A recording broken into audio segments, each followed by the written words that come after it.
Assalamualaikum warahmatullahi wabarakatuh, sahabat horor. Dalam video kali ini saya akan menceritakan dendam arwah anak bajang kepada orang tuanya yang menggugurkan dirinya ini.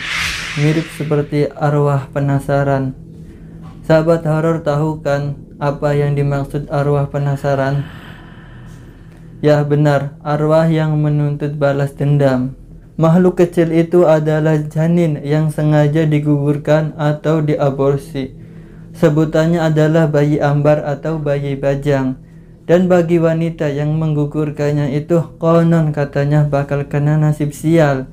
Dan dia menuntut disempurnakan agar tenang di alamnya. Kisahnya seperti ini, sahabat horor. Kita sebut saja namanya Eka. Si Eka ini sudah 12 tahun bekerja di negeri orang sebagai tenaga kerja Indonesia (TKI). Dulu ketika Eka lulus sekolah lanjutan, dia langsung berangkat ke Singapura. Alhamdulillah 2 kali kontrak kerja di sana berhasil dan dijalani dengan baik. Singkat cerita, Eka pun pulang dengan membawa sejumlah uang yang cukup lumayan untuk ukuran kampungnya yang di Malang, Jawa Timur. Dia bisa membeli ini dan itu, dan juga bisa meluluskan beberapa permintaan orang tuanya. Dari situ dia ingin merubah hidup menjadi lebih baik. Eka mengadu nasib ke Hong Kong. Tapi Hong Kong bukanlah tempat yang baik dibandingkan dengan Singapura. Di sini Eka memang mendapatkan penghasilan yang lebih besar ketimbang di Singapura.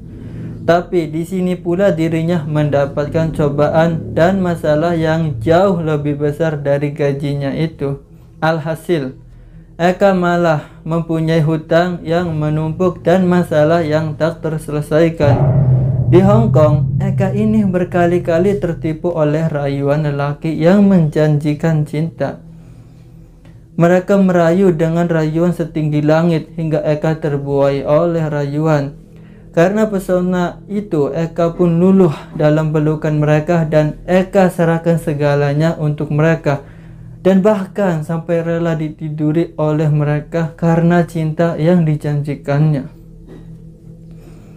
Eka berharap bisa menikah dan membina rumah tangga yang sakinah, mawaddah, warohmah.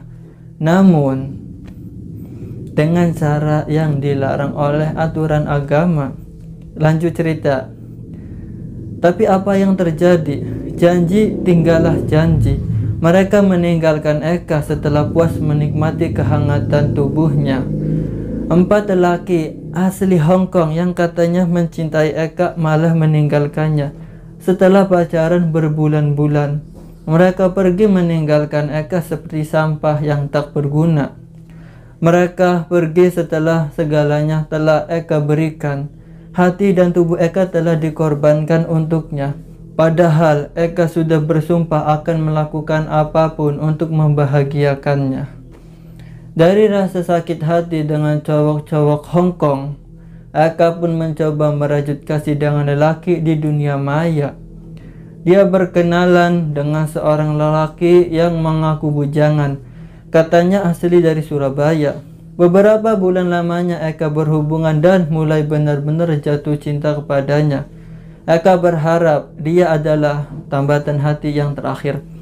Hampir setiap hari Eka chatting dengannya. Siang malam waktunya habis untuk mencet tombol handphone dan laptop. Eka juga sudah berikan apa yang dia mau, termasuk sejumlah uang yang katanya untuk modal usaha. Karena dia akan membuka warung makan dekat rumahnya. Tapi setelah beberapa juta rupiah telah Eka berikan padanya, dia pun hilang seperti ditelan bumi. Nomor handphone yang biasa dikontak tak bisa lagi dihubungi. Akun Facebook dan emailnya juga tak aktif lagi. Ya Tuhan, ternyata Eka tertipu lagi. Nasib emang nasib. Berminggu-minggu, berbulan-bulan Eka menunggu kabar darinya, tapi tak pernah datang juga. Eka mencoba mencari tahu kemana-mana, tapi dia pergi menghilang entah kemana. Tinggallah dirinya kembali merana dengan penyesalan yang tak berakhir.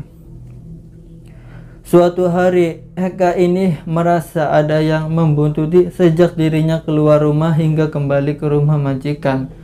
Rasa seperti ini sebenarnya sudah ada sejak Eka berada di Singapura dulu, tapi tak pernah dihiraukannya karena Eka merasa ini hanya sebuah ilusi saja. Namun hari itu Eka merasa yang membuntutinya itu adalah sebuah kenyataan, karena dirinya merasa kejadian ini sungguh nyata. Suatu malam, yang membuntuti Eka itu kembali muncul ketika dirinya keluar dari kamar mandi. Rasa penasaran membuat Eka memalingkan wajah ke belakang. Dan betapa terkejutnya Eka.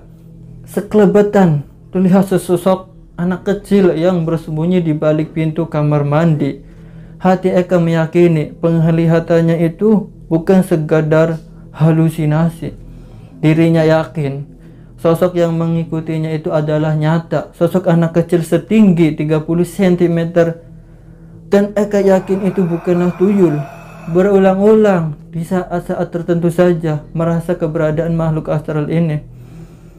Peristiwa mistik, berantai, dan kegagalan hidup Eka membuat dirinya semakin bingung dan stres.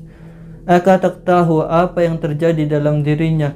Dia hampir putus asa dan nyaris bunuh diri mengingat masalah yang dihadapi. Di ujung keputusasaan itu Eka mencoba menghubungi Mas Eko, pengasuh ilmu Feng Shui, melalui asistennya. Eka ceritakan semua masalah dalam kehidupannya. Asistennya ini menyarankan agar Eka menceritakannya semua masalah langsung pada Mas Eko saja agar lebih afdal rasanya. Mbak Eka pun menceritakan perihal masalah hidupnya lewat telepon. Satu hal yang tak Eka ceritakan adalah bahwa dia pernah menggugurkan kandungan sebanyak 3 kali ketika masih duduk di bangku SMA dan selepas Eka sekolah. Tapi ternyata setelah diritualkan oleh Mas Eko malah tahu semuanya.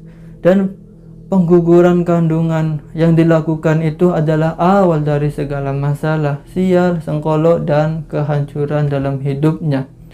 2 janin yang digugurkan itu tak ikhlas nyawanya direnggut. Itulah sebabnya kemanapun Eka pergi, ia selalu mengikutinya dan membawa sial bagi dirinya. Ia tak ingin Eka ini menikah dengan siapapun. Ia tak ingin Eka memiliki keturunan sebelum resmi menikah. Makhluk yang disebut bajang itu seperti menumpahkan dendamnya pada Eka dengan segala bentuk sial. Eka jadi sulit jodoh dan keadaan ekonomi pun makin hari makin hancur. Ia meminta tumbal untuk disempurnakan agar tenang di alamnya. Beruntung setelah diritualkan oleh Mas Eko, semua masalah yang dialami berangsur membaik. Hari-hari setelahnya mulai mendapatkan penghasilan dari sana sini yang sebelumnya tak dibayangkan. Majikan Eka menjadi tidak pelit dan tidak bawel lagi. Keluarga di kampung juga tidak selalu meminta bantuan uang. Hingga pada saatnya Eka benar-benar bisa melunasi hutang. Beberapa bulan setelah ritual itu, Jirin juga bertemu dengan seorang pria yang menyayangi dan mencintainya. Dari kekasih inilah Eka banyak mendapatkan bantuan keuangan hingga masalah hutangnya bisa lunas. Demikianlah sahabat, kisah nyata dari bayi bajang yang dirinya tidak terima karena diaborsi oleh ibunya sendiri. Semoga dari kisah ini ada hikmahnya yang dapat kita ambil. Sekian kisah kali ini, sampai jumpa kembali di video selanjutnya. Wassalamualaikum warahmatullahi wabarakatuh.